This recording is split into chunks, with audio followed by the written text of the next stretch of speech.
Hello दोस्तों, कैसे हैं आप सभी। दोस्तों, सुकून एफएम चैनल पर आपका स्वागत है। आज हमारी नई कहानी शुरू होने जा रही है। हमारे जो पुरानी कहानी है बिलियनियर सीईओ की, कल अब उसका एपिसोड आएगा और आज ये हमारी नई कहानी कॉन्ट्रैक्ट मैरिज शुरू होने जा रही है। तो आज मैं आपको कॉन्ट्रैक्ट मैरिज का पहला पार्ट सुना रहा हूँ। अगर आपको कहानी अच्छी लगे तो वीडियो को लाइक, शेयर और कमेंट करके ज़रूर बताना। चलिए शुरू करते हैं कहानी। इंदौर शहर की सुबह अपनी चिर परिचित रफ्तार के साथ शुरू हो चुकी थी। सुबह की किरणें शहर की इमारतों को चूम रही थी। सड़कों पर गाड़ियों की कतारें लंबी होने लगी थी। लोग अपने अपने कामों की ओर भाग रहे थे।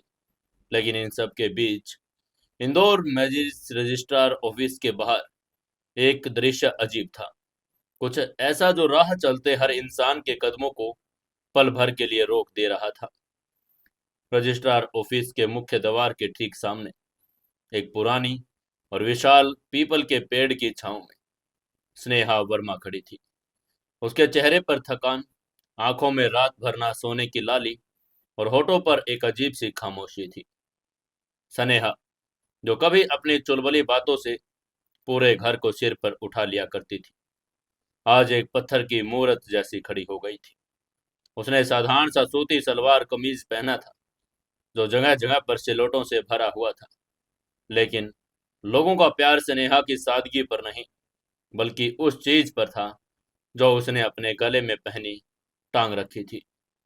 स्नेहा के गले में एक लंबे सफेद रंग का बड़ा सा लकड़ी का बोर्ड टंगा था और उस बोर्ड पर मोटे और काले अक्षरों में कुछ ऐसा लिखा था। जिसने उसे पढ़ा वो स्तब्ध रह गया। बोर्ड पर लिखा था, क्या कोई मुझसे शादी करना चाहता है? मुझे अपनी माँ की जान बचाने के लिए तुरंत 2 करोड़ रुपए की सख्त जरूरत है। जो भी मुझे ये रकम देगा, मैं आज ही उससे शादी कर लूंगी। ये कोई मजाक नहीं था। स्नेहा की आंखों में बहुत से आंसू और उसके हाथों का हल्का हल्का कांपना इस बात की गवाही दे रहा था कि वो किस भयानक मानसिक पीड़ा से गुजर रही है। रास्ते से गुजरने वाला हर व्यक्ति रुकता, बोर्ड पढ़ता, कुछ देर स्नेहा को घूरता और फिर अपने अपने तरीके से रिएक्शन देता।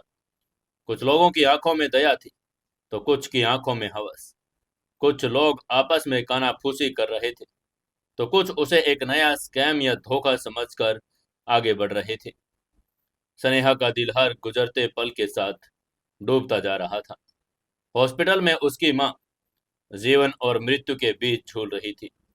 डॉक्टरों ने साफ कह दिया था कि अगर शाम तक 2 करोड़ रुपए जमा नहीं हुए तो वो उस जटिल सर्जरी को शुरू नहीं कर पाएंगे जो उसकी मां की आखिरी उम्मीद थी। स्नेहा ने अपने सारे रिश्तेदार, दोस्त और परिचितों के सामने हाथ फैला दिए थे, लेकिन इतनी बड़ी रकम देने के लिए कोई भी आगे नहीं आया। जब सारे रास्ते बंद हो गए तो उसने अपने आत्मसम्मान को दांव पर लगाने के लिए यह कठोर और दर्दनाक फैसला ले लिया था। समय बीतता जा रहा था। धूल बड़ी तेज हो चुकी थी। तभी वहां से 4-5 अधेड़ उम्र की औरतों का एक समूह गुजरा। वो शायद किसी कीर्तन या मंदिर से लौट रही थी। उनकी नजर जब स्नेहा और उसके गले में लटके बोर्ड पर पड़ी तो उनके कदम ठिठक गए। उन्होंने बोर्ड पर लिखे शब्दों को पढ़ा और उनके चेहरे पर घृणा और तिरस्कार के भाव आ गए। तभी एक महिला ने अपने मुंह पर हाथ रख कर कहा, ओह हे भगवान, घोर कलयुग आ गया है। देखो तो जरा इस बेशर्म लड़की को, सरेआम खुद की बोली लगा रही है। वहीं दूसरी औरत ने और भी तीखे स्वर में कहा, ओह आजकल की लड़कियों को तो शर्म हाया छू कर भी नहीं गुजरी है। पैसे कमाने के लिए क्या क्या ढोंग रचती है। माँ की बीमारी तो बस बहाना है, असल में इसे खुद को बेचना है और ये सब अय्याशी के तरीके हैं।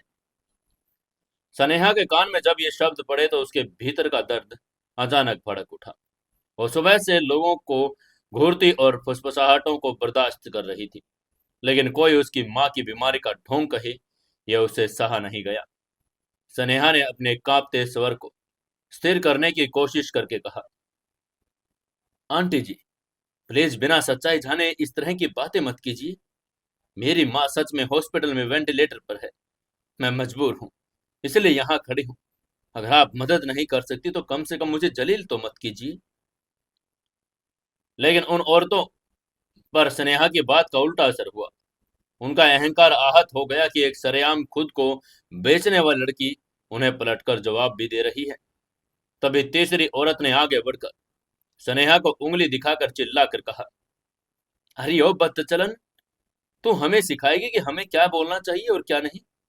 खुद तूने बाजारू औरत वाला काम किया है और बातें सती सावित्री की कर रही है। तुम्हारे जैसी लड़कियों की वजह से अच्छे घरों की लड़कियों का घर से निकलना मुहाल हो गया है। उसके ये बात सुनकर स्नेहा का धैर्य जवाब दे चुका था। उसकी आंखों में आंसू आ गए थे, लेकिन स्वर में एक ऐसी घायल शेरनी जैसी दहाड़ थी। उसने चिल्ला कर कहा, मैंने कहा ना कि अपनी बकवास बंद कीजिए। आप लोगों जैसी औरतों के पास दुनिया भर की पंचायत करने का समय है, लेकिन किसी का दर्द समझने का दिल नहीं। मेरी जगह आपकी बेटी होती तो क्या आप तब भी यही कहती? बेटी, ये शब्द सुनते ही औरतें आग बबूला हो गई। उन औरतों में से किसी ने चिल्लाकर कहा, तेरी इतनी हिम्मत कि तू हमारी बेटियों से अपनी तुलना करे। ये कहते हुए एक औरत ने आगे बढ़कर स्नेहा के गाल पर एक जोरदार तमाचा जड़ दिया। स्नेहा का संतुलन बिगड़ा और वो पीछे की तरफ गिर पड़ी। इससे पहले कि वो कुछ समझ पाती, बाकी औरतों ने भी उस पर हमला शुरू कर दिया। किसी ने उसके बाल खींचे तो किसी ने उसे गालियां दी। इस छीना झपटी में स्नेहा के गले में पड़ा वो लकड़ी का बोर्ड जमीन पर गिरकर दो टुकड़ों में टूट गया। इसके बाद उन औरतों ने हंसकर कहा, "हं, ले हो गई तेरी शादी, बेशर्म कहीं की।" ये कहकर वो औरतें वहां से बड़बड़ाती हुई चली गई। वहां तमाशा देखने वालों की भीड़ जमा हो गई, लेकिन किसी ने भी आगे बढ़कर स्नेहा को बचाने की कोशिश नहीं की। टूटे हुए बोर्ड के टुकड़े जमीन पर पड़े थे, जिन पर लिखी हुई थी उसकी आखिरी उम्मीद। अब वो बिखर चुकी थी। स्नेहा जमीन पर बैठी घुटनों में अपना सिर छुपाकर फूट फूट कर रोने लगी। वो शारीरिक चोट से ज्यादा अपनी बेबसी पर रो रही थी। उसे लग रहा था कि अब वो अपनी माँ को कभी नहीं बचा पाएगी। ठीक उसी समय रजिस्ट्रार ऑफिस के बाहर की सड़क पर एक भारी भरकम सन्नाटा सा छा गया, जिसे चीरती हुई एक चमचमाती काली रोल्स रॉयस फैंटम आकर रुकी। उस लग्जरी गाड़ी की चमक और उसकी शान और शौकत देखकर वहां मौजूद भीड़ का ध्यान स्नेहा से हटकर उस गाड़ी की ओर चला गया। गाड़ी के रुकते ही आगे की सीट से एक सूट बूट पहने हुए आदमी ने फुर्ती से उतरकर पीछे का दरवाजा खोला।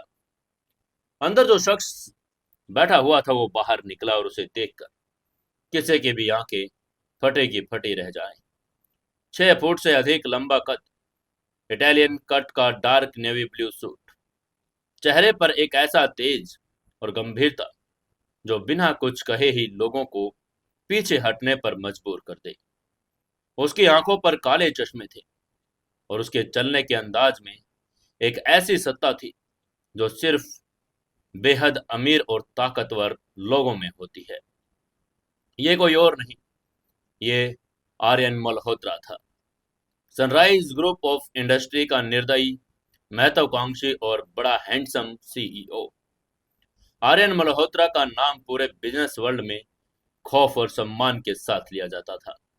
वो जितना अपने बिजनेस के लिए मशहूर था, उतना ही अपनी ठंडी और भावहीन शख्सियत के लिए। लेकिन इस वक्त आर्यन का दिमाग किसी बिजनेस डील में नहीं, बल्कि शहर के सबसे बड़े मल्टी स्पेशलिटी हॉस्पिटल में चल रहा था। उसकी दादी, जो उसके जीवन में इकलौती और सबसे प्यारी इंसान थी, दिल के गंभीर बीमारी के कारण वो हॉस्पिटल में भर्ती थी। आज ही उनका एक बहुत ही क्रिटिकल ऑपरेशन होना था, लेकिन दादी ने एक ऐसी जिद पकड़ ली जिसने आर्यन जैसे इंसान को घुटनों पर ला दिया था। दादी की स्पष्ट शर्त थी, आर्यन, मैंने अपनी पूरी जिंदगी सिर्फ तुझे एक अच्छी जिंदगी देने में लगा दी। अब मेरी सांसें कम बची है। मेरी आखिरी इच्छा है कि मैं मरने से पहले तेरा घर बसता हुआ देख लूं। जब तक तू शादी का सर्टिफिकेट और अपनी पत्नी को मेरे सामने नहीं लाएगा, मैं इस ऑपरेशन थिएटर में कदम नहीं रखूंगी।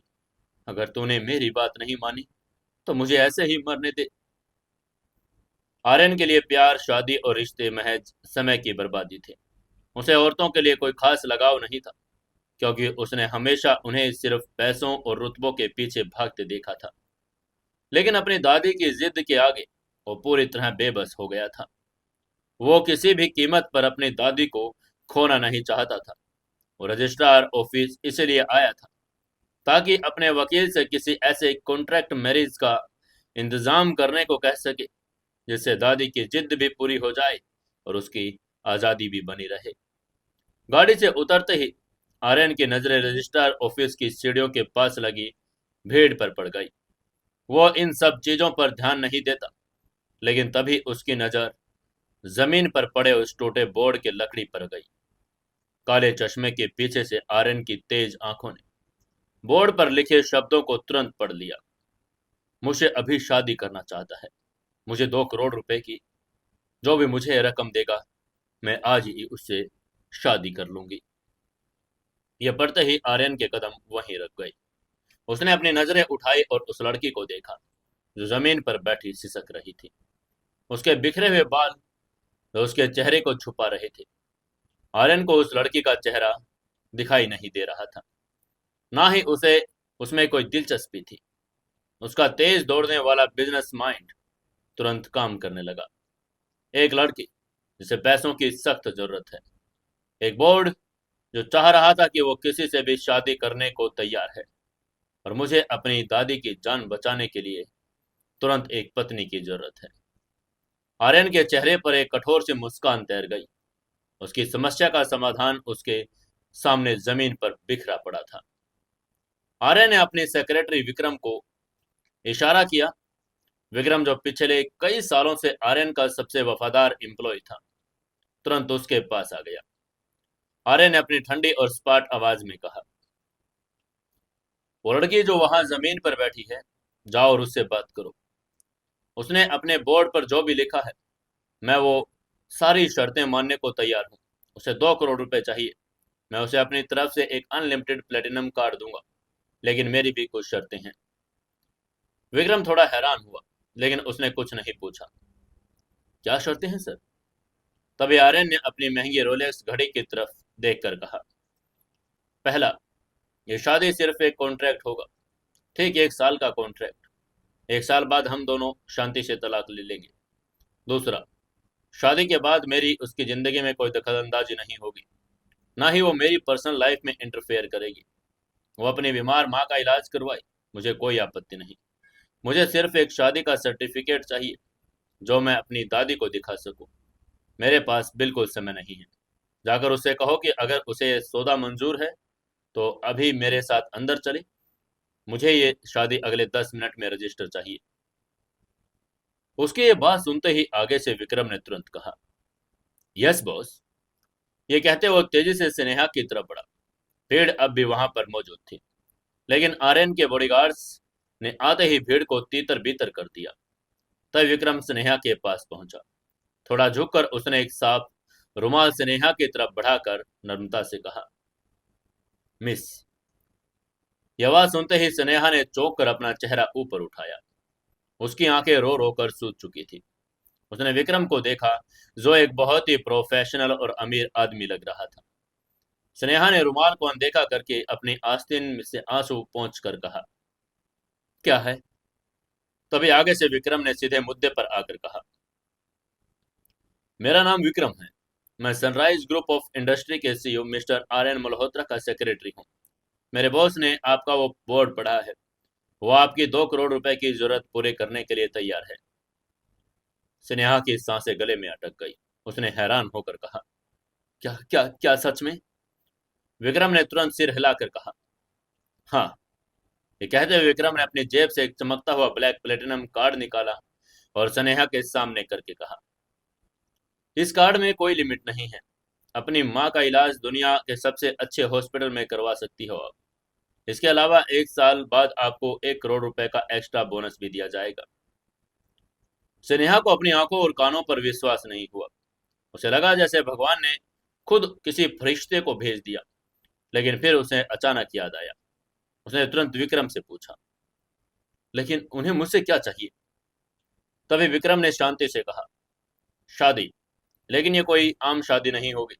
यह एक कॉन्ट्रैक्ट मैरिज होगा। ठीक 1 साल के लिए। मेरे बॉस की दादी की तबीयत बड़ी खराब है। वो तब तक ऑपरेशन नहीं करवाएंगी जब तक उनके पोते की शादी नहीं हो जाती। मेरे बॉस को सिर्फ अपनी दादी को दिखाने के लिए एक पत्नी की जरूरत है। आप दोनों का एक दूसरे की जिंदगी में कोई लेना देना नहीं होगा। आपको आपके पैसे मिल जाएंगे और उन्हें उनका सर्टिफिकेट। क्या आपको ये मंजूर है? उसकी ये बात सुनते ही स्नेहा ने विक्रम के हाथ में उस प्लेटिनम कार्ड को देखा। उस कार्ड में उसे अपनी माँ की धड़कती हुई सांसें दिखाई दे रही थी। अगर उसे अपनी जान भी देनी पड़ती तो भी वो अपनी माँ के लिए ये दे देती।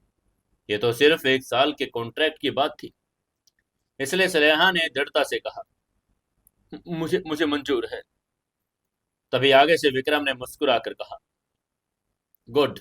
तो फिर उठिए, बॉस अंदर इंतजार कर रहे हैं। हमारे पास समय बहुत कम है।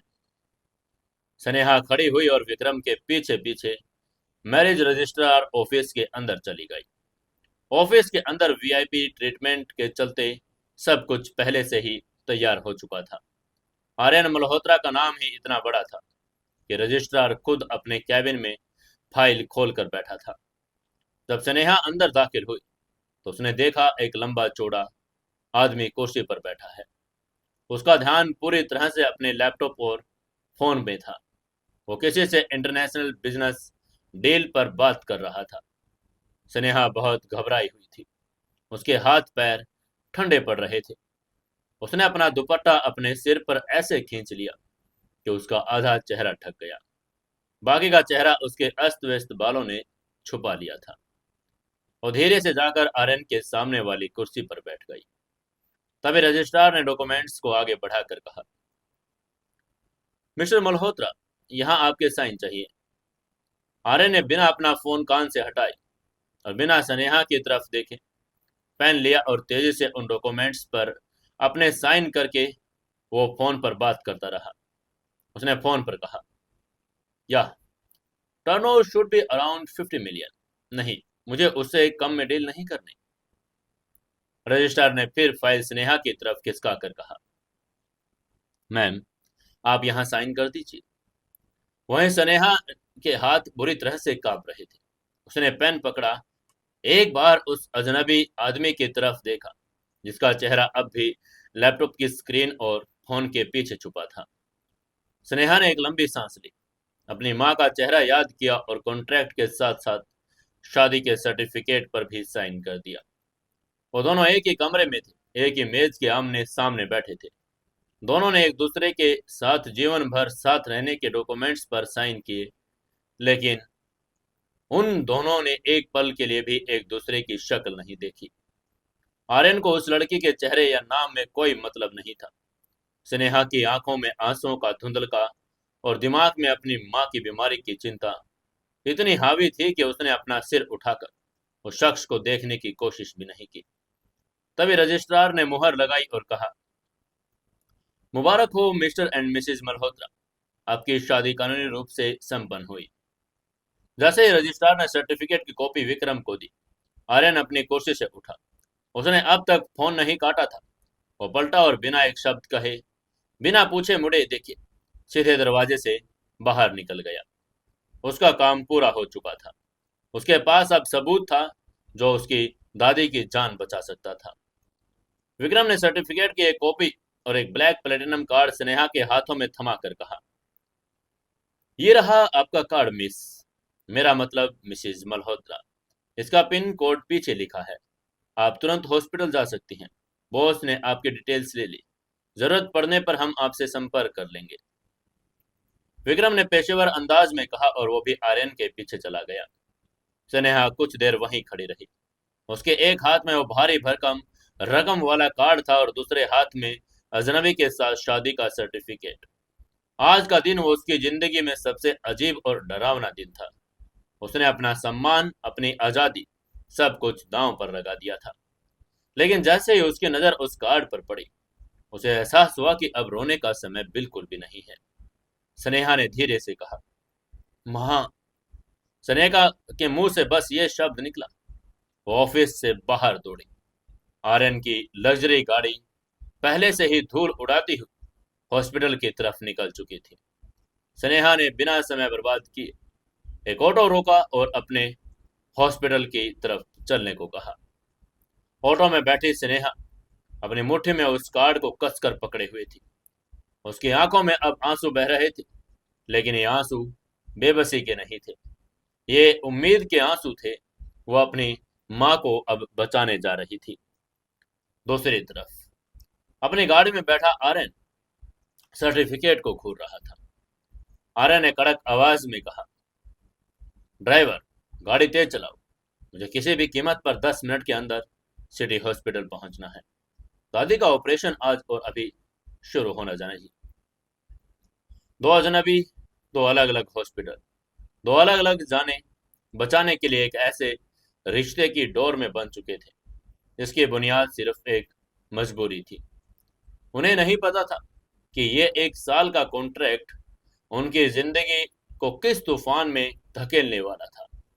नियति ने एक ऐसे ही कहानी की शुरुआत कर दी थी जहां बिना एक दूसरे का चेहरा देखे उन दोनों की किस्मत हमेशा के लिए एक दूसरे से जुड़ गई थी। इसके बाद समय का पहिया अपनी गति से घूमता रहा। देखते ही देखते उस मनहूस और खौफनाक दिन को पूरे 1 साल बीत गया। ये 1 साल स्नेहा के लिए किसी रोलर कोस्टर से कम नहीं था, जिसमें अनगिनत भावनाएं, संघर्ष और एक नई जिंदगी की शुरुआत शामिल थी। सिटी हॉस्पिटल के उस दिन आर्यन मल्होत्रा की दादी का ऑपरेशन भी सफल रहा था और स्नेहा की मां की वो जटिल सर्जरी भी। 2 करोड़ रुपए की वो भारी भरकम रकम जो स्नेहा के लिए किसी पहाड़ के जैसी थी, उस ब्लैक प्लेटिनम कार्ड के जरिए चंद ही मिनटों में हॉस्पिटल के अकाउंट में ट्रांसफर हो गई थी। डॉक्टरों ने तुरंत सर्जरी शुरू कर दी। कई घंटों की जद्दोजहद के बाद स्नेहा की मां को मौत के मुंह से बाहर निकाल लिया गया था। जब स्नेहा ने अपनी मां को होश में आते देखा तो उसे लगा जैसे उसने दुनिया की सारी दौलत जीत ली हो। अपनी मां के ठीक होने के बाद स्नेहा ने उस प्लेटिनम कार्ड को अपने घर की एक पुरानी अलमारी में सबसे सुरक्षित कोने में रख दिया। वो कार्ड आर्यन मल्होत्रा की सनराइज ग्रुप ऑफ इंडस्ट्री का एक ऐसा विदाउट लिमिट वाला प्लेटिनम कार्ड था जिसकी कोई लिमिट नहीं थी। उस कार्ड से स्नेहा अगर चाहती तो 2-4 करोड़ तो क्या, 200-400 करोड़ की भी बेहद आसानी से उसमें से निकाल सकती थी और अपनी पूरी जिंदगी ऐशो आराम में गुजार सकती थी। वो बड़े से बड़े बंगले खरीद सकती थी, महंगी गाड़ियां ले सकती थी और दुनिया के किसी भी कोने में घूम सकती थी। कानूनी तौर पर वो आर्यन मल्होत्रा की पत्नी भी थी और उस कार्ड पर उसका पूरा अधिकार भी था। लेकिन स्नेहा वर्मा उन लड़कियों में से नहीं थी जिनका जमीर पैसों के आगे घुटने टेकती। उसे पैसों का कोई लालच नहीं था।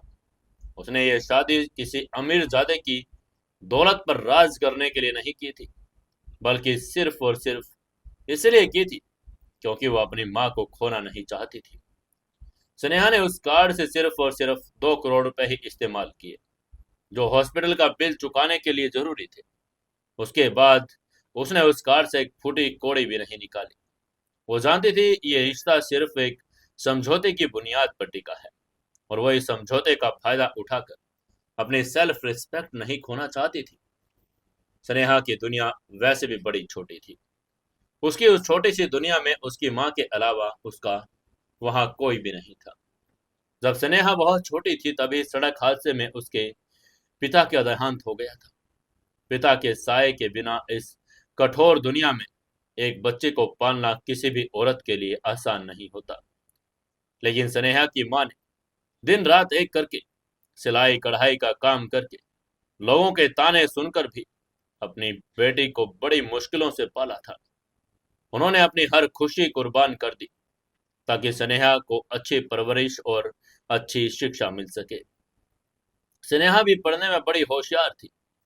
जब उसकी मां बीमार पड़ी तब वो शहर के एक नामी कॉलेज से अपना ग्रेजुएशन कर रही थी। उसके कई सपने थे। वो एक अच्छी बड़ी कंपनी में नौकरी करना चाहती थी ताकि अपनी मां के सारे दुख दूर कर सके। लेकिन किस्मत को कुछ और ही मंजूर था। उसकी मां को अचानक तबीयत को बिगड़ जाना, उसकी महंगी दवाई और फिर उनके वेंटिलेटर पर जाने की वजह से स्नेहा की पूरी जिंदगी अस्त व्यस्त हो गई थी। पैसों की तंगी और माँ की देखभाल के चलते उसे अपनी पढ़ाई बीच में ही छोड़नी पड़ी और उसका ग्रेजुएशन अधूरा रह गया। माँ के हॉस्पिटल से घर लौटने के बाद जब जिंदगी पटरी पर आने लगी तो स्नेहा ने नौकरी की तलाश शुरू कर दी। लेकिन आज के प्रतिस्पर्धी कारपोरेट जगत में बिना डिग्री के अच्छी और सम्मानजनक नौकरी मिलना नामुमकिन सा था। उसने कई ऑफिसों के चक्कर काटे, बड़ी इंटरव्यू भी दिए, लेकिन हर जगह उसे अपनी अधूरी शिक्षा के कारण निराशा ही हाथ लगी। घर चलाने के लिए, माँ की आगे की दवाइयों का खर्च उठाने के लिए उसे जल्द से जल्द काम की जरूरत थी। आखिरकार थक हार कर स्नेहा ने इंदौर के सबसे बड़े और आलीशान मॉल में एक हाई एंड बुटीक में सेल्स गर्ल की नौकरी कर ली। ये वो जिंदगी नहीं थी जिसका उसने सपना देखा था, लेकिन उसे कोई शिकायत भी नहीं थी। उसकी माँ उसके साथ थी, बस यही उसके लिए काफी था। वो हर दिन सुबह से शाम तक उस बुटीक में खड़ी रहती, अमीर और नखरे वाले कस्टमरों को कपड़े दिखाती, उनकी जली कटी बातें सुनती और फिर थक हार कर घर लौट आती।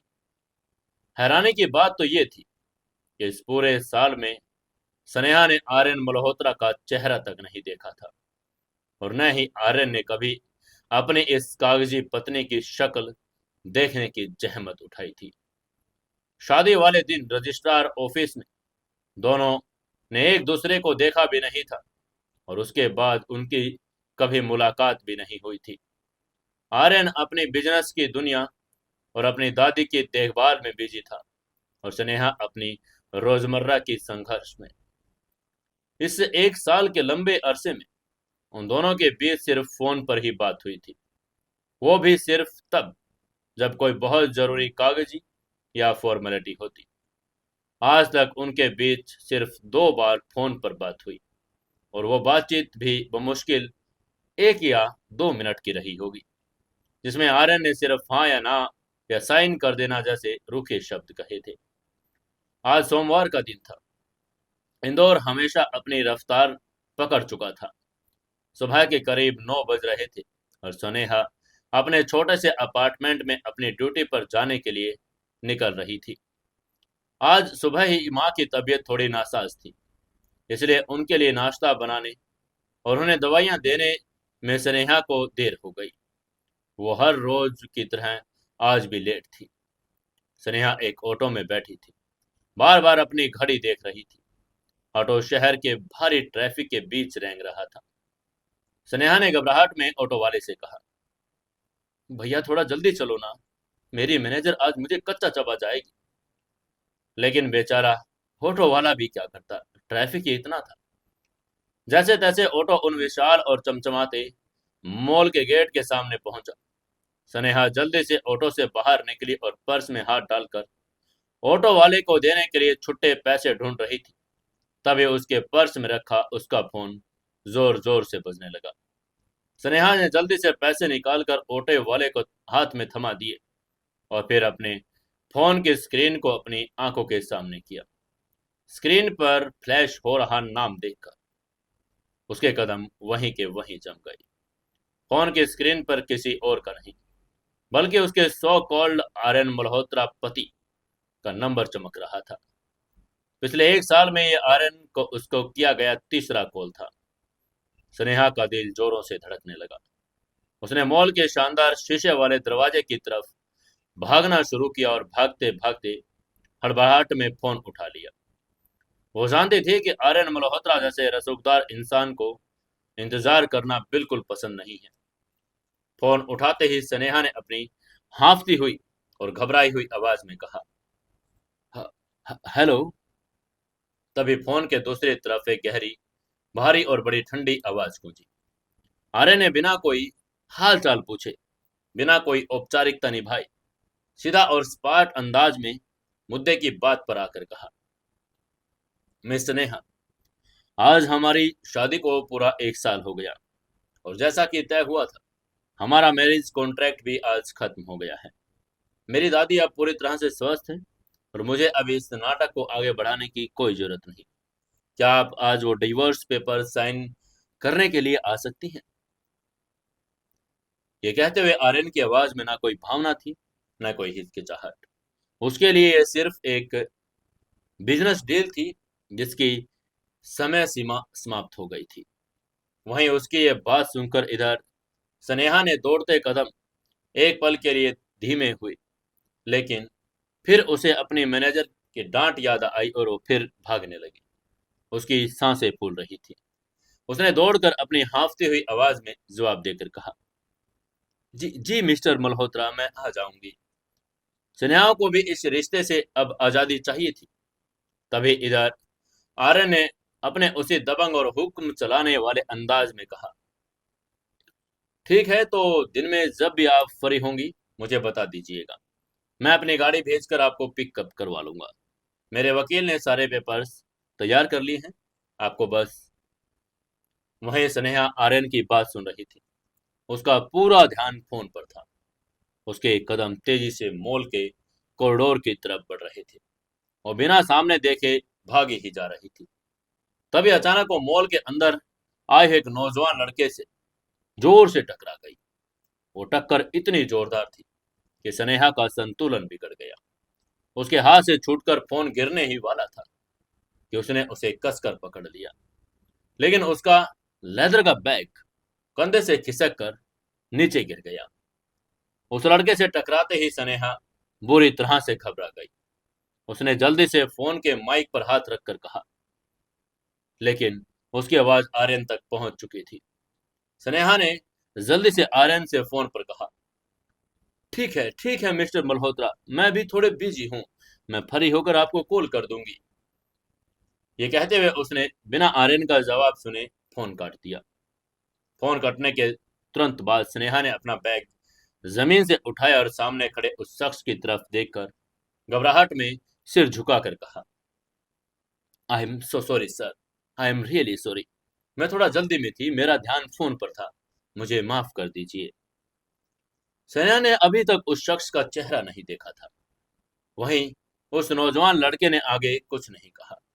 वो एक 6 फुट से भी ऊंचा था, बड़ा आकर्षक लेकिन पत्थर की तरह सख्त चेहरे वाला इंसान था।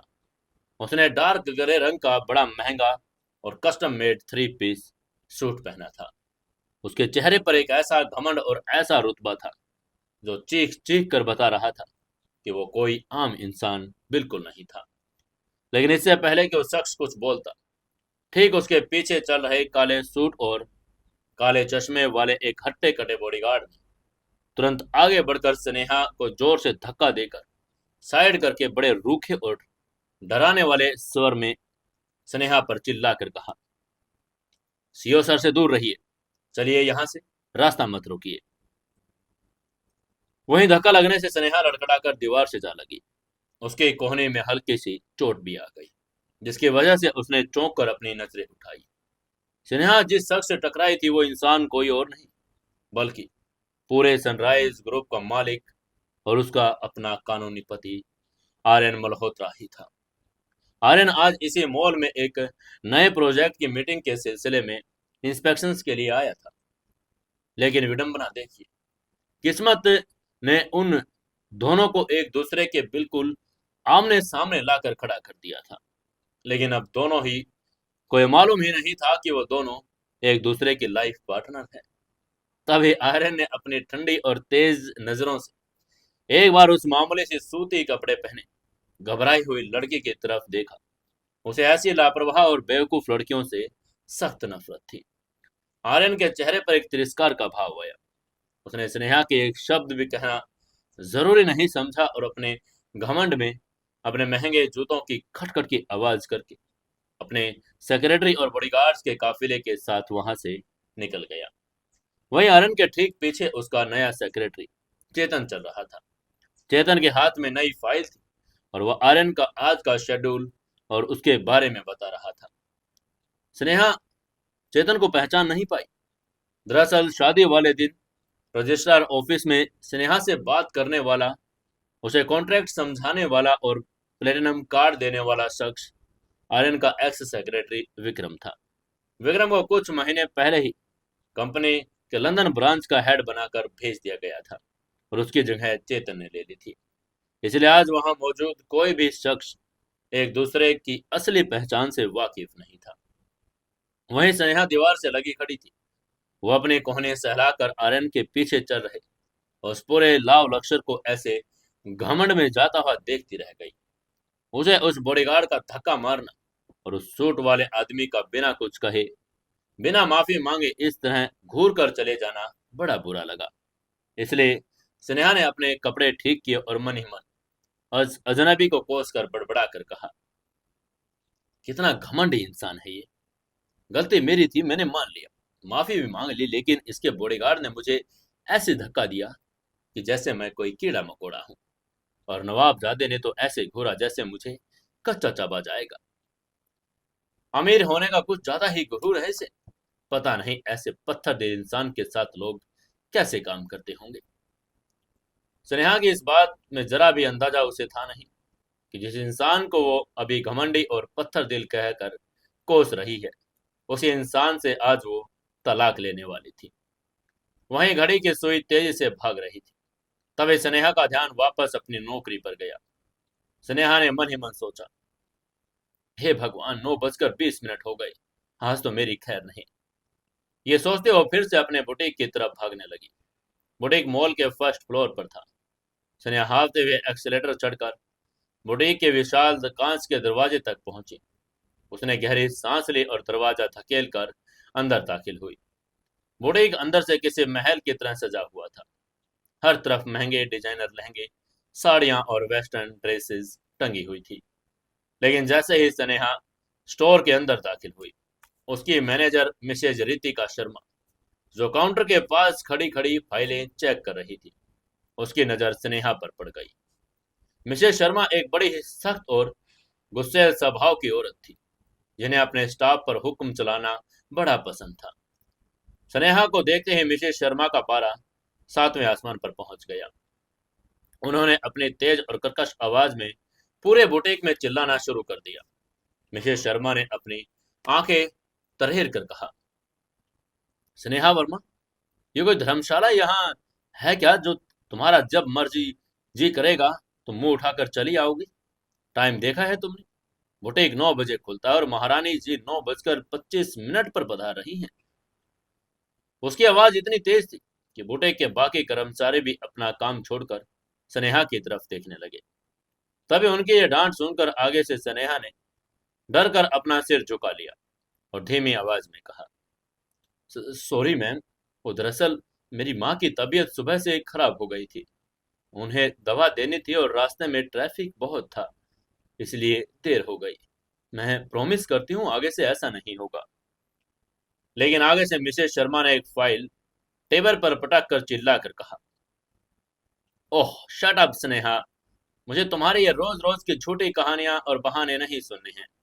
कभी तुम्हारी माँ बीमार होती है तो कभी ट्रैफिक होता है, कभी ऑटो नहीं मिलता। अगर तुम अपनी पर्सनल लाइफ की प्रॉब्लम्स को हैंडल नहीं कर सकती तो ये जॉब छोड़ दो। ये एक वीआईपी बुटीक है, यहाँ शहर का सबसे रईस लोग आता है। मुझे यहाँ प्रोफेशनल लोग चाहिए, तुम्हारे जैसे अनपढ़ और लापरवाह लड़कियां नहीं जो रोज काम पर लेट आए। अनपढ़, ये शब्द सुनकर स्नेहा के दिल में गहरी टीस उठी। वो अनपढ़ नहीं थी। हालात ने उसे अपनी पढ़ाई बीच में छोड़ने पर मजबूर कर दिया था, लेकिन वो खामोश रही। उसे इस नौकरी की सख्त जरूरत थी। अगर ये नौकरी चली गई तो घर का किराया, माँ की दवाइयों का खर्च कहाँ से आएगा? ये सोचकर ही उसकी रूह कांप गई थी। इस सब के बारे में सोचते हुए स्नेहा ने लगभग गिड़गिड़ा कर कहा, मैम प्लीज प्लीज मुझे माफ कर दीजिए मैम, मैं आज एक्स्ट्रा शिफ्ट कर लूंगी। जो भी काम पेंडिंग है मैं वो सब खत्म करके जाऊंगी। ये कहते हुए उसकी आंखों में बेबसी के आंसू तैरने लगे, लेकिन उसने उन्हें गिरने नहीं दिया। तभी आगे से मिसेस शर्मा ने ताना मारकर कहा, एक्स्ट्रा शिफ्ट करने का एहसान मत दिखाओ मुझ पर। तुम्हारी आज की आधे दिन की सैलरी कट चुकी है। अब जाकर चुपचाप अपनी यूनिफॉर्म पहनो और स्टोर रूम में जो नया स्टॉक आया है उसे निकालकर डिस्प्ले पर लगाओ। और हाँ, अगर आज कोई भी गलती हुई या किसी वीआईपी कस्टमर ने तुम्हारी शिकायत की तो मैं तुम्हें इसी वक्त यहाँ से धक्के मार कर निकाल दूंगी, समझी तुम? उनकी यह बात सुनकर आगे से स्नेहा ने तुरंत सिर झुकाकर कहा, जी जी मैम। ये कहते वो तेजी से स्टाफ रूम की तरफ बढ़ गई। स्टाफ रूम में पहुंचकर स्नेहा ने खुद को शीशे में देखा। सुबह सुबह उस घमंडी आदमी से टक्कर और अब मैनेजर की ये जरारत भरी डांट। उसका पूरा दिन खराब शुरू हुआ था, लेकिन स्नेहा ने खुद को संभाला। उसने अपना साधारण कुर्ती उतार कर बुटीक की यूनिफॉर्म और एक ब्लैक और व्हाइट फॉर्मल सूट पहन लिया। यूनिफॉर्म पहनते हुए अचानक उसका ध्यान फोन पर गया, जिसने उसे कॉल लॉकर में रखा था। उसे याद आया कि आज उसे अपनी जिंदगी के सबसे बड़े झूठ, यानी अपनी उस खोखली शादी को हमेशा के लिए खत्म करना है। उसे आर्यन मल्होत्रा के वकील से मिलना था और डाइवोर्स पेपर पर साइन करने थे। ये याद आते ही स्नेहा ने मन ही मन सोचा, बस ये आखिरी काम बचा है। तलाक के पेपर्स पर साइन करते ही मैं पूरी तरह आजाद हो जाऊंगी। उस मिस्टर आर्यन मल्होत्रा का कोई एहसान मुझ पर नहीं रहेगा। 2 करोड़ रुपए का जो कर्ज है, वो भी एक दिन में अपनी मेहनत की कमाई से उसे लौटा दूंगी। मैं उसकी एक पाई भी अपने पास नहीं रखूंगी। यह दृढ़ संकल्प लेते हुए स्नेहा ने अपने चेहरे पर पानी की कुछ छींटे मारे, अपनी बिखरी हुई लटों को पिनअप किया और चेहरे पर एक झूठी सी मुस्कान सजाकर वापस उस वीआईपी बुटीक की चकाचौंध में आ गई। उसे स्टोर रूम में भारी भरकम बॉक्स उठाकर लाने थे और डिस्प्ले सेट करना था। उधर मॉल के टॉप फ्लोर पर आर्यन मल्होत्रा मॉल के जनरल मैनेजर और अपनी टीम के साथ चल रहा था। उसका दिमाग सिर्फ बिजनेस और प्रॉफिट के आंकड़ों में दौड़ रहा था, लेकिन न जाने क्यों उस लड़के से टकराने के बाद उसके सीने में एक अजीब सी बेचैनी महसूस हो रही थी। उस लड़के की घबराहट हुई आंखें और उसकी वो सहमी हुई आई एम सॉरी की आवाज आर्यन के दिमाग में कहीं अटक सी गई थी। आर्यन ने चलते चलते अचानक रुक अपनी गंभीर आवाज में सेक्रेटरी को बुलाकर कहा, चेतन। तभी आगे से चेतन ने तुरंत अपनी फाइल बंद करके पूछा, यस बॉस। आर्यन ने अपनी ठंडी और कैलकुलेटरी आवाज में कहा, क्या मेरे लॉयर मिस्टर देशमुख ने डाइवोर्स पेपर पूरी तरह तैयार किए हैं? मुझे उन कॉन्ट्रैक्ट मैरिज को आज ही हमेशा के लिए लीगल तरीके से खत्म करना है। दादी अब ठीक हैं और मैं नहीं चाहता कि फ्यूचर में वो लड़की किसी भी तरह से मेरी प्रॉपर्टी या मुझ पर कोई कानूनी दावा करे। उसे जो भी एलुमनी चाहिए वो देकर उसे डरा करो।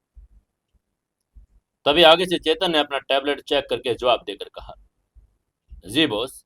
मिस्टर देशमुख ने सारे पेपर्स तैयार कर लिए, बस मिसेज यानी आई मीन स्नेहा के सिग्नेचर की जरूरत है।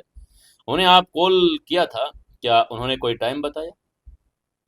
आर्य ने अपनी आंखें सिकोड़कर उस पल को याद किया जब वो उस अनजान लड़की से टकराया था और उसी वक्त फोन पर बात भी कर रहा था। ये याद करके उसने कहा है कि वो फ्री होकर कॉल करेगी। जैसे ही उसका कॉल आए तुरंत ड्राइवर को भेजकर उसे लॉयर के ऑफिस ले आना। मैं भी अपनी मीटिंग्स खत्म करके दोपहर तक सीधा वहां पहुंच जाऊंगा।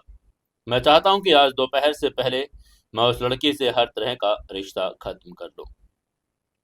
उसकी ये बात सुनकर चेतन ने सिर हिलाकर कहा, श्योर बॉस, मैं सब अरेंज कर दूंगा। इसके बाद आर्यन फिर से अपनी चाल में आगे बढ़ गया। उसे इस बात का जरा भी इल्म नहीं था कि जिस लड़के से वो छुटकारा पाना चाहता है वो कोई लाचारी या पैसे की भूखी औरत नहीं है, बल्कि वो लड़की है जिसे अभी अभी उसके बॉडीगार्ड ने जमीन पर धक्का दिया था। समय अपनी चाल से चल रहा था। एक तरफ स्नेहा में भारी काम के बोझ के तले वो दबी थी और दूसरी तरफ आर्यन अपनी मीटिंग्स में बिजी था। दोनों अपनी अपनी दुनिया में उलझे हुए थे और ये जाने बिना कि नियति ने उनके लिए कुछ और ही सोच रखा है। बुटीक के उस घुटन भरे स्टोर रूम के भारी बक्सों को उठाते हुए स्नेहा के हाथ छिल रहे थे, लेकिन उसका दिमाग पूरी तरह से सुन था। बक्सों पर जमी धूल और उसकी काली यूनिफॉर्म पर लग रही थी, वो उसे कोई परवाह नहीं थी।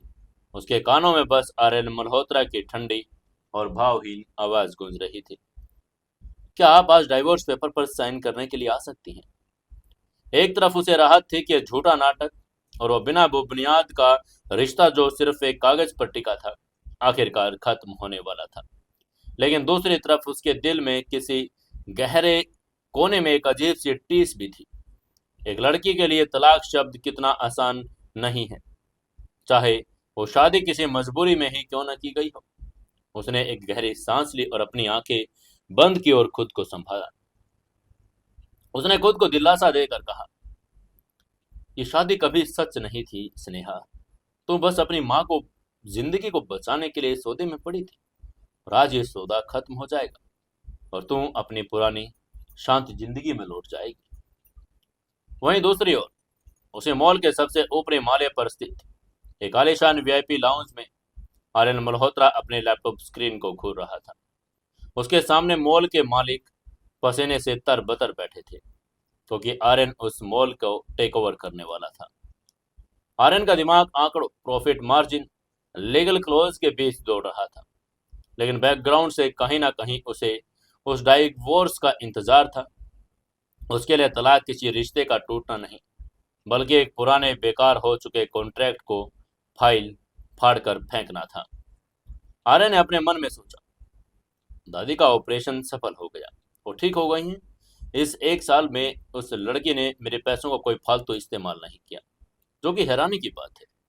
खैर, आज शाम को साइन करवाकर उसे हमेशा के लिए अपनी जिंदगी से बेदखल कर दूंगा। इस सोचते हुए वापस अपनी डील पर केंद्रित होने लगा। वे दोनों अपनी अपनी जगह डाइवोर्स के बारे में सोच रहे थे। इसी बीच मॉल के शानदार मुख्य द्वार के बाहर एक हलचल हुई। वहां मौजूद गार्ड्स और लोगों की आंखें फटी की फटी रह गई जब एक बेहद चमचमाती classic vintage Royals Royce silver cloud वहां आकर रुकी। ऐसी गाड़ियां सिर्फ किताबों या फिल्मों में देखने को मिलती थी। गाड़ी के रुकते ही एक सूट बूट पहने हट्टे कट्टे बॉडीगार्ड ने फुर्ती से उतरकर पीछे का दरवाजा खोला। अंदर से जो शख्स बाहर निकला, उसे देखकर कोई भी धोखा खा सकता था। वो एक बुजुर्ग औरत थी, जिनकी उम्र 70 के पार रही होगी।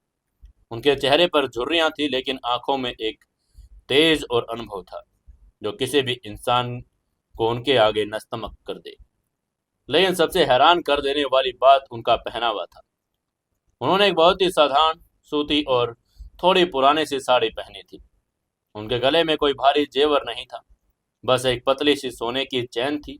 पैरों में मामूली सी चप्पलें थी। उन्हें देखकर कोई भी सपने में भी अंदाजा नहीं लगा सकता था कि औरत कोई और नहीं बल्कि पूरे देश की सबसे बड़ी company sunrise group of industry के मालिक आर्यन मल्होत्रा की दादी कल्याणी मल्होत्रा थी। मल्होत्रा परिवार की सीनियर लेडी, जिनकी एक उंगली के इशारे पर करोड़ों के बिजनेस हिल जाते थे, आज एक आम बल्कि एक गरीब औरत के भेष में इस महंगे मॉल में आई थी। उनके गाड़ी से उतरते ही उनके हेड गार्ड ने बड़े ही अदब से झुककर कहा, मैम, क्या हम यहाँ सीधे ऊपर मिस्टर मल्होत्रा से मिलने के लिए आए हैं? आर्यन सर की मीटिंग ऊपर वीआईपी लाउंज में चल रही है। तभी आगे से दादी ने अपनी चांदी की मुठ वाली छड़ी को जमीन पर टिकाया और नाम में सिर हिलाकर एक हल्की सी मुस्कान के साथ कहा, नहीं, मैं अपने पोते से इन घिसे पिटे कपड़ों में नहीं मिल सकती। वो लड़का वैसे भी दिखावे का बड़ा शौकीन है, इसलिए हम पहले से थोड़ी शॉपिंग करेंगे। मैं देखना चाहती हूँ कि इस शहर में सबसे महंगे मॉल में मेरे लायक कुछ मिलता है या नहीं। उनके बात सुनकर आगे से गार्ड ने सिर झुकाया और उनके पीछे चलने लगा। दादी ने गार्ड को दूर रहने का इशारा किया ताकि वो एक आम कस्टमर की तरह मॉल में घूम सके। इसके बाद दादी अपनी छड़ी का सहारा लेकर धीरे धीरे चलकर मॉल के फर्स्ट फ्लोर पर आई। वहां उनकी नजर उसी डिजाइनर बुटीक पर पड़ी जहां स्नेहा काम करती थी। Glamorous threads. बुटीक के बाहर बड़े बड़े अक्षरों में ब्रांड्स का नाम लिखा था। शीशे के पीछे सजे पुतलों पर लाखों की ड्रेस टंगी थी। दादी ने एक नजर उन कपड़ों पर डाली और धीरे से बुटीक का शीशा वाला दरवाजा खोलकर अंदर दाखिल हो गई। बुटीक के अंदर का माहौल बड़ा ही शांत और लग्जरी से भरा था। हल्की हल्की विदेशी धुन भी बज रही थी और हवा में एक महंगी परफ्यूम की महक थी। तभी बुटीक के स्टोर मैनेजर मिसेज शर्मा, जो अपने तीखे स्वभाव और कस्टमर को उनके कपड़ों से तोलने की आदत के लिए कुख्यात थी, उसकी नजर दादी पर पड़ी। मिसेज शर्मा ने दादी को सूती और बिना इस्त्री वाली साड़ी और उनके पैरों की घिसी हुई चप्पलों को ऊपर से नीचे तक घूरा। उनका पारा पल भर में 7वें आसमान पर पहुंच गया। उनको देखते ही मिसेज शर्मा ने भुनभुना कर कहा, यह कोई खैराती हॉस्पिटल या अनाथालय नहीं है जो ऐसे लोग मुंह उठाकर अंदर चले आते हैं। ये बड़बड़ाते हुए अपने ऊंचे हील्स के फर्श पर खटखटाकर तेजी से दादी की तरफ बढ़ी। दादी एक सुंदर सी बनारसी साड़ी के फैब्रिक को अपने हाथों से छू कर देख रही थी। तभी मिसेस शर्मा ने उनके ठीक पीछे आकर खड़ी हुई और बड़े रूखे और अपमानजनक स्वर में बोली, एक्सक्यूज मी, आप यहाँ क्या कर रही हैं? ये कोई आम बाजार नहीं है। ये रूखी आवाज सुनते ही दादी ने पलटकर मिसेस शर्मा को देखा। बहुत ही शांत और शालीन आवाज में कहा, मैं यहाँ शॉपिंग करने आई हूँ बेटी, मुझे अपने लिए कुछ कपड़े देखने हैं। तभी मिसेस शर्मा ने एक जोरदार और व्यंग्यात्मक ठहाका लगाकर कहा, शॉपिंग और आप? अरे ओ अम्मा, तुम जानती भी हो कि ये कौन सा स्टोर है? यहाँ जो कपड़ा तुमने अभी अपने गंदे हाथों से छुआ है ना, उसकी कीमत तुम्हारी पूरी जिंदगी की कमाई से कहीं ज्यादा है। तुम इसके एक धागे को भी अफोर्ड नहीं कर सकती हो।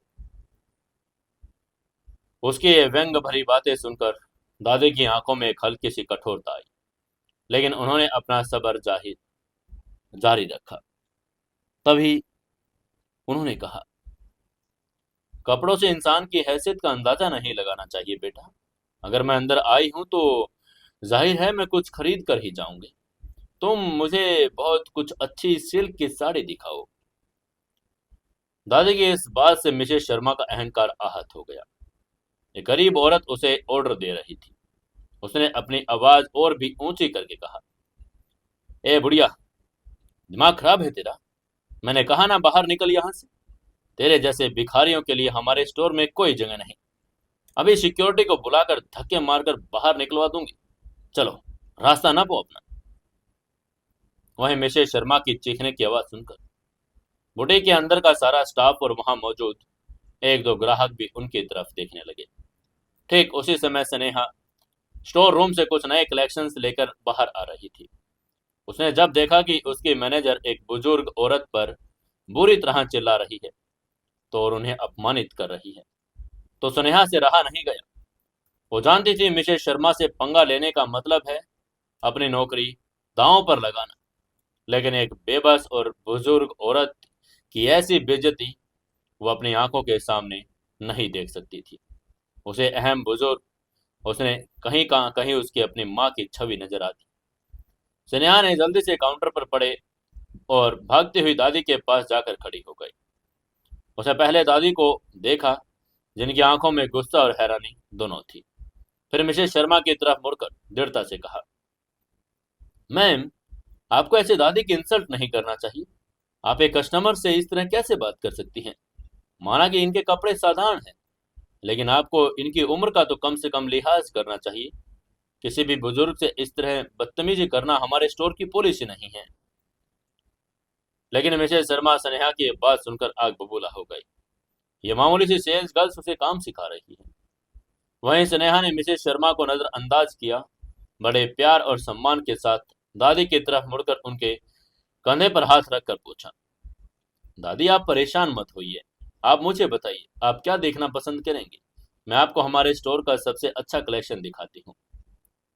दादी, जो अब तक मिसेस शर्मा की बातों से हैरान और गुस्से में थी, स्नेहा के इस मीठे और आदरपूर्ण व्यवहार को देखकर अंदर तक पिघल गई। उस कठोर बिजनेस की दुनिया में जहां हर कोई सिर्फ पैसे के पीछे भागता था, इस लड़की ने अपनी नौकरी की परवाह किए बिना एक अजनबी गरीब औरत का साथ दिया। दादी की अनुभवी आंखों ने एक पल के लिए स्नेहा के साफ और सच्चे दिल को पढ़ लिया था, लेकिन इससे पहले कि दादी स्नेहा की बात का जवाब दे पाती, मिसेस शर्मा का गुस्सा ज्वालामुखी की तरह फट गया। उसने चीख कर कहा, स्नेहा, तुम्हारी हिम्मत कैसे हुई मुझे ज्ञान देने की और इस भिखारन को हमारे स्टोर के अंदर बुलाने की? तुम भूल गई हो कि तुम सिर्फ एक दो कौड़ी की नौकर हो यहाँ। मैं तुम्हें इसी वक्त अभी के अभी जॉब से निकाल सकती हूँ। अपना सामान उठाओ और इस बुढ़िया के साथ यहाँ से दफा हो जाओ। मिसेस शर्मा ने इतनी जोर से चिल्लाया कि बुटीक के शीशे गूंज गए। तभी स्नेहा कुछ कहती, उससे पहले एक बड़ी कड़क सत्ताधारी और गूंजती हुई आवाज ने मिसेस शर्मा को चुप करा दिया। यह आवाज दादी की थी। वो बुजुर्ग औरत जो अब तक शांत खड़ी थी, अब वो घायल शेरनी की तरह मिसेस शर्मा को घूर रही थी। दादी को स्नेहा का नेचर बड़ा पसंद आया था। उन्हें समझ आ गया कि लड़की ना सिर्फ संस्कारी है बल्कि निडर भी है। लेकिन मिसेस शर्मा ने जब स्नेहा को निकालने की धमकी दी और उन्हें दोबारा भिखारिन कहा तो कल्याणी मल्होत्रा का धैर्य पूरी तरह से जवाब दे गया। उन्होंने अपनी छड़ी जमीन पर जोर से पटकी और मिसेस शर्मा की आंखों में आंखें डालकर ऐसी दहाड़ लगाई कि मैनेजर के पसीने छूट गए। उन्होंने दहाड़ कर कहा, ए लड़की, जरा जबान संभाल कर बात कर। तो कौन होती है इस बच्ची को नौकरी से निकालने वाली? नौकरी तो आज तेरी जाने वाली है और इस शहर में तुझे कहीं दोबारा काम नहीं मिलेगा, ये मेरा वादा है। और तूने मुझे भिखारिन कहा था ना, तेरी औकात क्या है ये मैं तुझे अभी दिखाती हूँ। ये कहते हुए दादी ने अपने साधारण से कपड़े के झोले में हाथ डाला। मिसेस शर्मा और बाकी स्टाफ की आंखें फटी की फटी रह गई। और झोले में से दादी ने एक ऐसा कार्ड निकाला जो सिर्फ दुनिया में गिने चुने अरबपतियों के पास होता है, द इन्फिनिटी ब्लैक कार्ड। ये कार्ड शुद्ध मेटल का बना था और उस पर सोने के अक्षरों में नंबर उकेरे गए थे। दादी ने वो कार्ड स्नेहा की तरफ बढ़ाकर बड़े ही प्यार से कहा, बेटा, ये मेरा ब्लैक कार्ड है। इस बुटीक में जितने भी कपड़े हैं, चाहे वो डिस्प्ले में हो या स्टोर रूम में या तुम्हारे गोदाम में, मैं इस स्टोर के सभी कपड़े अभी के अभी खरीद रही हूँ। तुम जो भी टोटल तुम्हारे बने हैं बिल, इस कार्ड से पेमेंट काट लो। और हाँ, एक बात का खास ध्यान रखना, ये पूरी सेल सिर्फ और सिर्फ तुम्हारे अकाउंट में जानी चाहिए ताकि तुम्हें इस पूरी सेल का भारी भरकम बोनस मिल जाए। उनके ये बात पूरी होते ही बुटीक में सन्नाटा छा गया। मिसेस शर्मा का चेहरा पीला पड़ गया था, लेकिन उसका अहंकार अभी भी उसकी शक्ल पर हावी था। उसे लगा कि यह कोई बहुत बड़ा फ्रॉड या मजाक चल रहा है। एक सूती साड़ी पहनने वाली बुढ़िया के पास ब्लैक कार्ड कैसे हो सकता है? लेकिन इससे पहले कि स्नेहा कांपते हाथों से वो कार्ड ले पाती, मिसेस शर्मा ने झपट कर आगे बढ़कर दादी के हाथ से वो कार्ड छीन लिया। मिसेस शर्मा ने कार्ड को हवा में लहरा कर चिल्ला कर कहा, अपना ये घटिया ड्रामा बंद कर बुढ़िया। तुम्हें क्या लगता है तुम ये फेक प्लास्टिक का कार्ड दिखाकर हम सबको बेवकूफ बना लोगी? ये कार्ड जरूर तुमने कहीं से चुराया होगा। ये घिनौना खेल है। तुम जैसी फ्रॉड औरतों को मैं बहुत अच्छे से जानती हूँ। मैं अभी पुलिस को बुलाती हूँ। लेकिन तभी मिसेस शर्मा की इस नीच हरकत और दादी के हाथ से कार्ड छीनने की जरूरत ने कल्याणी मल्होत्रा के बचे कुचे सबर को बांध को पूरी तरह से तोड़ दिया। उनका चेहरा गुस्से से तमतमा गया। उन्होंने बिना एक शब्द कहे अपने बैग से लेटेस्ट मॉडल का स्मार्टफोन निकाला, जिसे देखकर मिसेस शर्मा फिर से चौंक गई। दादी ने एक नंबर डायल किया और फोन कान के लगा लिया। दादी ने फोन पर भारी और हुक्म चलाने वाली आवाज में कहा, हेलो सलोनी, तुम अभी के अभी अपने मॉल वाले स्टोर में आओ। मैं यहाँ खड़ी हूँ और तुम्हारी मैनेजर मुझे धक्के मारकर बाहर निकालने की कोशिश कर रही है। मुझे तुम यहाँ अगले 5 मिनट में चाहिए। दादी के मुंह से सलोनी या उस डिजाइनर ब्रांड की मालिकिन, देश की जानी मानी फैशन डिजाइनर सलोनी खन्ना का नाम सुनकर मिसेस शर्मा जोर जोर से हंसने लगी। उसने दादी का और भी ज्यादा मजाक बनाकर कहा, "हं, वाह, क्या एक्टिंग है बुढ़िया। आपको तो ऑस्कर मिलना चाहिए। हमारी बॉस मिस सलोनी खन्ना को फोन लगा रही है ये भिखारी। अरे बुढ़िया, मिस सलोनी के पास तुम्हारे जैसे लोगों से बात करने का तो क्या, तुम्हारी तरफ देखने का समय भी नहीं है। वो तो वैसे भी आज मॉल के इंस्पेक्शन के लिए आने ही वाली थी। तुमने उनका नाम कहीं सुन लिया होगा, यहाँ ड्रामा कर रही है। मिसेस शर्मा लगातार दादी को इंसल्ट करती ही जा रही थी। वहीं सनेहा चुपचाप ये देख रही थी और उसे समझ ये नहीं आ रहा था कि ये हो क्या रहा है। लेकिन उसने दादी की आंखों में एक सच्चाई की और अथाह की ताकत उसे दिखाई दे रही थी। मिसेस शर्मा की यह बकवास चल ही रही थी, तभी बुटीक का शीशा दरवाजा जोर से खुला। वहां एक बड़ी खूबसूरत तेज तर्रार स्टाइलिश औरत हाँफते हुए खड़ी थी।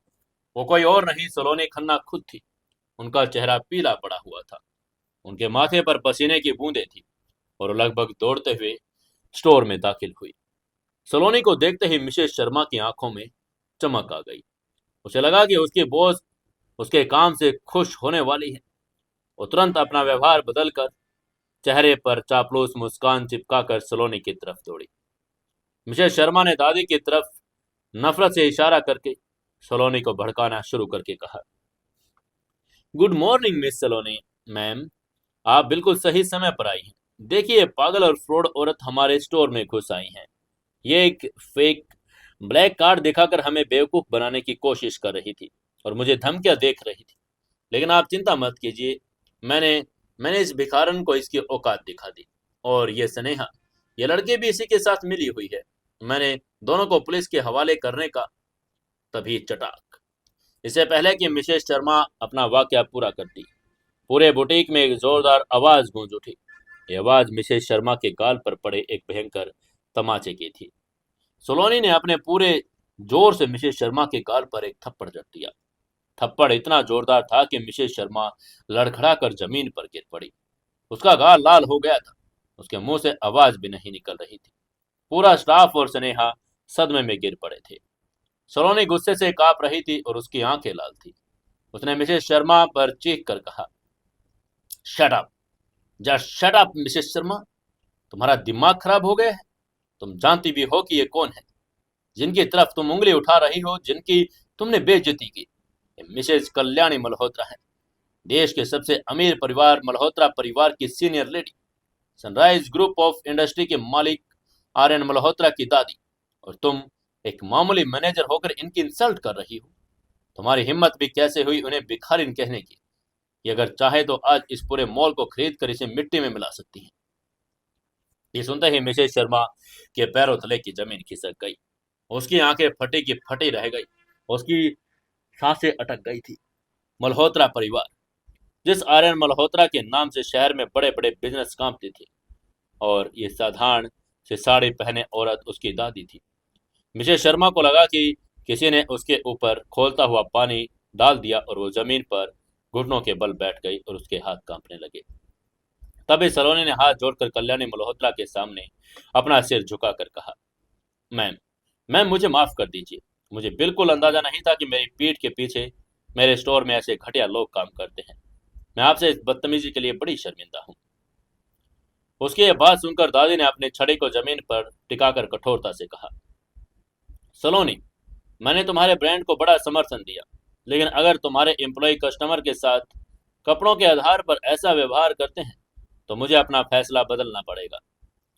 यह सुनते ही सलोनी ने घबरा कर कहा, नहीं मैम, प्लीज प्लीज।